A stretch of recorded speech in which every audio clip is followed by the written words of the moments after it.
नमस्ते मित्रों, जय सिया राम, जय बाबा की।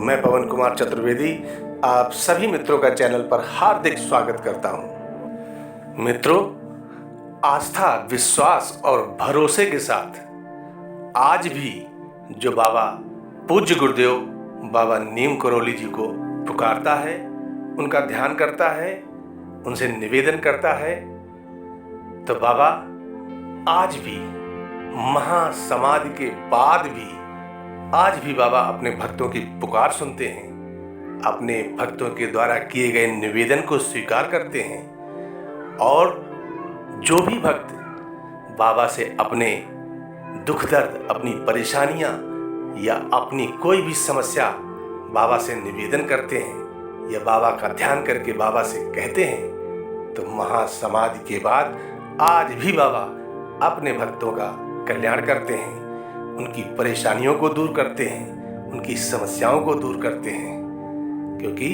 बाबा हनुमान जी के ही अवतार हैं। क्योंकि भक्त के द्वारा की गई भक्ति से जब इष्ट इतना प्रसन्न हो जाते हैं तो इष्ट और भक्त में कोई अंतर नहीं रहता है। इसी तरह बाबा नीम करौली जी में और हनुमान जी में कोई अंतर नहीं है, दोनों ही एक हैं। अगर हम बाबा नीम करौली जी से कोई भी प्रार्थना, कोई भी निवेदन करते हैं तो वो सीधे हनुमान जी से ही करते हैं। और हनुमान जी इस कलयुग के एक ऐसे देवता हैं जो चिरंजीवी हैं, अजर अमर हैं, मन की गति से चलने वाले हैं, कहीं भी किसी भी समय प्रकट होने वाले हैं और अपने भक्तों के कष्ट और दुख दर्द दूर करने वाले हैं।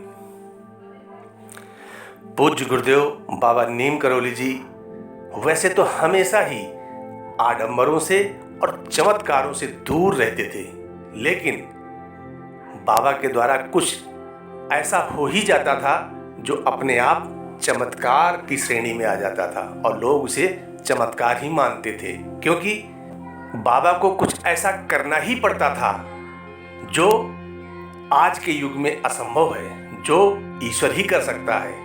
और बाबा वैसा करते थे, जिसकी वजह से लोग बाबा के द्वारा किए गए कार्य को चमत्कार की श्रेणी में अपने आप ले आते थे। बाबा नीम करौली का नाम आज भी उनके चमत्कारों की वजह से गूंजता है। वैसे तो बाबा का जन्म उत्तर प्रदेश के फिरोजाबाद जिले के अकबरपुर गांव में सन 1900 के आसपास हुआ था। बाबा के भक्त उन्हें बजरंगबली का अवतार ही मानते हैं। बाबा का स्वभाव बेहद सरल था। उनके चमत्कारों की कहानियां आज भी भक्तों की जुबान पर ठहरी हुई हैं। मित्रों, पूज्य गुरुदेव बाबा नीम करौली जी ने जीवन की 4 ऐसी बातों का जिक्र किया है जो हमें कभी किसी के साथ साझा नहीं करनी चाहिए। चलते हैं आज के विशेषांक की ओर। पहला है दान पुण्य। नीम करौली बाबा का कहना है कि जब भी आप अध्यात्म में रुचि लेते हैं और उसके प्रभाव के चलते जब दान पुण्य के कार्य करते हैं तो इसका बखान कभी किसी के सामने नहीं करना चाहिए। दान पुण्य का बखान जब आप दूसरों के सामने करते हैं तो उसके बदले मिलने वाला जो आध्यात्मिक फल है वो अधूरा रह जाता है। इस प्रकार का बखान आपके जीवन में नकारात्मकता को पैदा करता है। इससे इंसान के चरित्र पर भी प्रश्न उठने लगते हैं। लोग आपके दान को अभिमान समझने लगते हैं और इसलिए समाज में आपके चरित्र पर सवाल खड़े होने लगते हैं। कोई भी इंसान नहीं चाहेगा कि उसके आध्यात्मिक चरित्र पर कोई सवाल खड़ा हो और इसलिए अपने द्वारा किए गए दान पुण्य को कभी दूसरों के साथ साझा नहीं करना चाहिए। दूसरी चीज है आमदनी का खुलासा। नीम करौली बाबा का कहना है कि इंसान को अपनी आमदनी का जिक्र कभी किसी के सामने नहीं करना चाहिए। अर्थात कभी किसी को ये नहीं बताना चाहिए कि हम कितना कमाते हैं या हमारे पास कितना धन है। इससे लोग आपके स्तर को आंकना शुरू कर देते हैं। दूसरा, इससे आपके पास जमा राशि पर लोगों की बुरी नज़र पड़ने लगती है, जो कि व्यवसाय या कार्य क्षेत्र के लिए बिल्कुल अच्छा नहीं है। लोगों की बुरी नज़र से आपकी आय के स्रोत बाधित हो सकते हैं, इसलिए अपनी आमदनी या धन राशि के बारे में किसी से बात नहीं करनी चाहिए या बताना नहीं चाहिए, और कोशिश करके अगर आप ऐसा कर रहे हैं तो उसे बंद कर देना चाहिए। तीसरी बात बाबा ने बताई, कमजोरी या ताकत।